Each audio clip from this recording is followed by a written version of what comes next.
Hello everyone, how are you all? I hope you all are good. तो आज बहुत time के बाद, after a long period of time, I am standing here in front of you all. Okay, मैंने video काफी time से नहीं shoot की थी, काफी टाइम से पोस्ट भी नहीं किए, even I think approx 1 month. ठीक है, because of some problem, some issue, so that is why I am here again with our function. Okay, so two functions we had done previously. Before 1 month, I think we had done two functions which are planning and organizing. These two functions we had already done, and today we'll study about the staffing. Okay, this is the third function of management. As I told you, जैसा मैंने आपको बताया था कि we have 5 functions. First one is planning, then second one is organizing, third one is staffing, fourth one is directing, and fifth one is controlling. Okay, so उसमें से मैंने दो को आपको करा दिए हैं, and third one we'll study today, and fourth and fifth in our next video we'll study. Fine. अब देखिए यहाँ पर क्या था, meaning of staffing. Now what is staffing? Staffing का मतलब क्या होता है? जैसे कि प्लानिंग का मैंने आपको मतलब बताया था कि थिंकिंग इन एडवांस. मतलब हम प्लान क्यों करते हैं? कोई चीज अगर हमें कहीं जाना है, मान लीजिए हम कहीं ट्रिप पे जा रहे हैं, ठीक है, तो उसके लिए क्या होता है, हम पहले से बहुत सारी प्लानिंग करके रखते हैं, बहुत सारी चीजें, क्योंकि हमें क्या करना होता है, ड्रेस लानी होती है, बहुत सारी चीजें ऐसी लानी होती है जो हमें चाहिए होती है. ठीक है, तो ऐसे ही मैनेजमेंट जो होता है वो प्लान करके रखता है सारी चीजें, जिससे इन फ्यूचर क्या हो, उनको कोई प्रॉब्लम क्रिएट ना हो. Fine. And then second one is organizing, जिसमें मैंने आपको बताया था कि ऑर्गेनाइजिंग क्या होता है, to organize the things, means they divide the work to the employees. Fine. In the organizing process what they do, they divide the work. ठीक है, जितना भी काम होता है वो उस काम को क्या करते हैं, डिवाइड कर देते हैं. Fine. Now third one is staffing. Staffing क्या होता है, finding the right person, finding the right person for the right job. These 2 points very important. Finding the right person to the right job, मतलब staffing का मतलब होता है कि एक सही बंदे को, सही इंसान को सही जगह पर, सही जॉब पर लगाना क्या होता है, स्टाफिंग होता है. ठीक है, इसमें ये लोग क्या करते हैं, job they provide the right job to the right person. ठीक है, अकॉर्डिंग टू द क्वालिफिकेशन, जो भी उनकी क्वालिफिकेशन होती है उसके अकॉर्डिंग वो क्या करते हैं, जॉब प्रोवाइड करते हैं उन लोगों को. फाइन. जैसा मैंने अभी आपको बताया कि राइट पर्सन को राइट जॉब पे रखना विद द राइट क्वालिफिकेशन. जो जैसे कि मैंने मान लीजिए I am from commerce stream. ठीक है, मैं कॉमर्स स्ट्रीम से हूँ, तो I can go for accountant. ठीक है, मैं कोई केमिस्ट्री से रिलेटेड कोई चीज नहीं कर सकती, कोई मैं फिजिक्स से रिलेटेड नहीं कर सकती, because I am not having that qualification. So according to the qualification they decide the persons, they decide the employees, that where they have to keep those employees. Fine. Then doing the right job at right time. अब इसके आगे देखिए क्या लिखा है, and doing the right job at right time. और क्या होना चाहिए कि जो जॉब है उनकी, जो करेक्ट, जो उन्होंने पोजीशन दी है, वो सारा क्या होना चाहिए, राइट जॉब होनी चाहिए. ठीक है, राइट टाइम पर होना चाहिए, करेक्ट टाइम पर होना चाहिए. So now again we'll study finding the right person for the right job, having the right qualification, and doing the right job at right time. Okay, so I hope you all understood the meaning of staffing. Now, a managerial function of filling and keeping filled position in the organization. This is the second definition. This one is the first, and these are not the definition actually.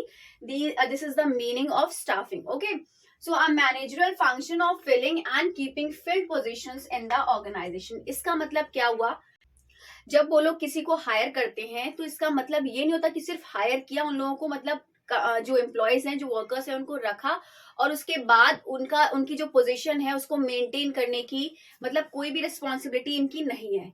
इसका मतलब क्या होता है कि उनको जब उन्होंने fill किया है, उस जॉब पर उन्होंने रखा है, तो उनकी ड्यूटी है कि उस पोजीशन को क्या करना चाहिए, मेंटेन करके रखना चाहिए. लिखा हुआ है ना यहाँ पर, and keeping filled position in the organization. जो फिल्ड पोजीशन है उसको मेंटेन करके रखना, इसकी रिस्पॉन्सिबिलिटी है मैनेजमेंट की. ठीक है, filling and keeping filled position. Fine.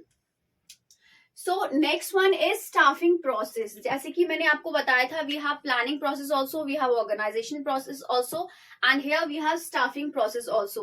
These processes we have to do in a sequence, means जैसे लिखे हैं वैसे ही हमें करने हैं, हम लोग कोई भी पॉइंट आगे पीछे नहीं कर सकते. Fine. So first one is estimating the man power requirement. Estimating the man power requirement क्या होता है, यहाँ पर क्या होता है, जब लोगों की जरूरत होती है, जब एम्प्लॉयज की जरूरत होती है, दो तरह के होते हैं। कैसे होता है, इसमें क्या होता है, जैसे कि अगर मान लीजिए हमारी मैनेजमेंट में 20 वर्कर्स हैं, 20 एम्प्लॉयज हैं, बट वी नीड ओनली 18।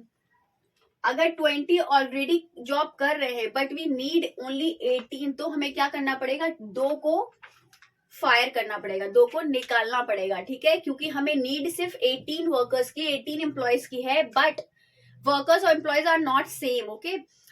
मतलब हमें क्या है, नीड है 18 एम्प्लॉयज की, but 20 employees are working already in the organisation.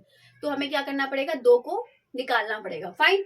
और दूसरा केस क्या होता है, अगर मान लीजिए यहाँ पर 18 वर्कर्स हैं और हमें चाहिए 20, ठीक है। तो अब हमें क्या करना पड़ेगा, दो को और ऐड करना पड़ेगा, दो को और हायर करना पड़ेगा, ठीक है। तो हमें ये प्रोसेस फॉलो करना पड़ेगा। Now next one is recruitment. Recruitment क्या होता है, जैसे कि जब जॉब हम लोग कहीं जॉब के लिए जाते हैं, तो वहां पर क्या होता है, हम इंटरव्यू देते हैं अपना, ठीक है, डेमो होता है, जो भी होता है, जो भी चीजें होती है वो हम क्लियर करके ही आगे एग्जाम्स होते हैं, तभी जाते हैं। तो यही होता है रिक्रूटमेंट। क्या होता है, एक इन्विटेशन होता है उन लोगों के लिए जिनको नीड है, मतलब ऑर्गेनाइजेशन को नीड है, इसीलिए वो क्या कर रहे हैं, रिक्रूटमेंट कर रहे हैं। और जो बाहर एम्प्लॉयज हैं उनको नीड है जॉब की, तो वो लोग क्या करेंगे, रिक्रूटमेंट देखकर वो लोग आएंगे, अपना जो भी एग्जाम होगा वो होगा उनका, तो उसके उसमें क्या होगा, ये सिंपल इन्विटेशन होता है उन लोगों के लिए, fine. Next one is selection. Now what is selection? Recruitment is a positive process and this one is a negative process. Why? Recruitment में क्या होता है कि हम ज्यादा से ज्यादा एम्प्लॉयज को बुलाते हैं, ठीक है। ये सिर्फ पॉजिटिव प्रोसेस है कि हाँ सारे आ जाओ, यहाँ पर कोई भी ऐसा नहीं होता है कि हाँ यहाँ पर हमने निकाल दिया किसी को। And selection is negative process. क्यों होता है सिलेक्शन नेगेटिव प्रोसेस? क्योंकि इसमें क्या होता है कि हम शॉर्ट लिस्टेड करते हैं, लोगों का रिक्रूटमेंट हुआ, इंटरव्यू हुआ, हमने एग्जाम देखा, क्लियर हो गया, तो हम उन्हीं लोगों को शॉर्ट लिस्ट करेंगे, उन्हीं लोगों को सिलेक्ट करेंगे। इसीलिए इसको हमेशा नेगेटिव बोला जाता है, क्योंकि इसमें से हम लोग कुछ लोगों को निकालते भी हैं, शॉर्ट लिस्ट करते हैं। सारों को तो सिलेक्ट नहीं कर सकते, जो हमारे लिए बेटर होगा, जो हमारी ऑर्गेनाइजेशन के लिए बेटर होगा, क्वालिफिकेशन होगी, एक अच्छी एक्सपीरियंस्ड होगा, उसी को क्या करेंगे, हम सिलेक्ट करेंगे, fine. Now next one is placement and orientation. अब रिक्रूटमेंट हो गया, सिलेक्शन भी हो गया, उसके बाद क्या होगा, सिलेक्शन के बाद क्या होगा, हम जो ऑर्गेनाइजेशन में लोग हैं वो क्या करेंगे, उनको अपनी प्लेसेस दे देंगे। प्लेसमेंट का मतलब क्या होता है, जिस जॉब के लिए वो लोग आए हैं उनको वो जॉब क्या करना, प्रोवाइड कराना। तो वो लोग क्या करेंगे, जॉब प्रोवाइड करा देंगे, प्लेसमेंट कर देंगे। And what is orientation? Orientation देखिए क्या होता है, जब आप पहले कभी स्कूल में आपने नया नया एडमिशन लिया होगा, तो रहता है, सारी चीजें बताई जाती हैं हमारे एकेडमिक से रिलेटेड, जो भी है एक्टिविटीज, जो भी स्कूल के बारे में सारी चीजें, ठीक है, अगर आपने किया होगा तो। ऐसे ही क्या होता है, एक मैनेजमेंट में होता है, ऑर्गेनाइजेशन में होता है कि जब न्यू एम्प्लॉयज आते हैं तो उनका इंट्रोडक्शन कराया जाता है, एक दूसरे से मिलवाया जाता है इस ओरिएंटेशन प्रोग्राम में, fine. Then next one is training and development. अब जब काम मिल गया तो ये ट्रेनिंग की रिस्पॉन्सिबिलिटी किसकी है, ऑर्गेनाइजेशन की है, कि उनको अच्छी से अच्छी ट्रेनिंग दी जाए, जिससे कि क्या हो, डेवलपमेंट हो, ऑर्गेनाइजेशन ग्रो करे, ग्रो मोर एंड मोर, ठीक है। तो ये सारी रिस्पॉन्सिबिलिटी किसकी है, मैनेजमेंट की, fine. Then next one is performance appraisal. Performance appraisal का मतलब क्या होगा कि उनको एक टास्क दे दिया जाता है, जैसे कि अब जॉब मिल गई तो टास्क भी मिलेंगे, काम भी मिलेंगे। अब उसी काम के अकॉर्डिंग ये लोग क्या करते हैं, जज करते हैं कि हाँ that person is doing their work very nicely और नॉट, फाइन। अगर उन्होंने काम अच्छा किया देन क्या होता है, promotion and career planning. Promotion, अब देखिए जब कोई अच्छा काम करता है तो उसका प्रमोशन भी होता है, इंक्रीमेंट भी होता है। तो वही चीजें क्या होती है, किससे होता है, परफॉर्मेंस देखकर उसका क्या होगा, प्रमोशन होगा, ठीक है। तो and then last one is compensation.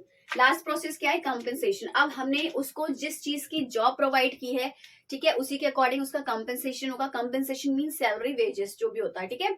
तो उसमें क्या होगा, उसी के अकॉर्डिंग उसका सैलरी, उसका पेइंग स्केल होगा, ठीक है। इसका मतलब यही होता है कि कंपनसेशन क्या होगा, उसी के अकॉर्डिंग दिया जाएगा जो कि उसकी जॉब होगी। So this is all about the meaning of staffing and staffing process. Fine. So this is all for today. I hope you all understood these all the points. These all points very easy if you'll study by a book. ठीक है, जो भी book आप prefer करते हैं उससे पढ़ेंगे तो आपको बहुत अच्छे से समझ में आ जाएगा। I already explained you all the points. These all are very easy. ठीक है, you can do it. तो अगर आपको समझ में आया then kindly do subscribe my channel. So till then bye bye, take care, have a good day and take a screenshot.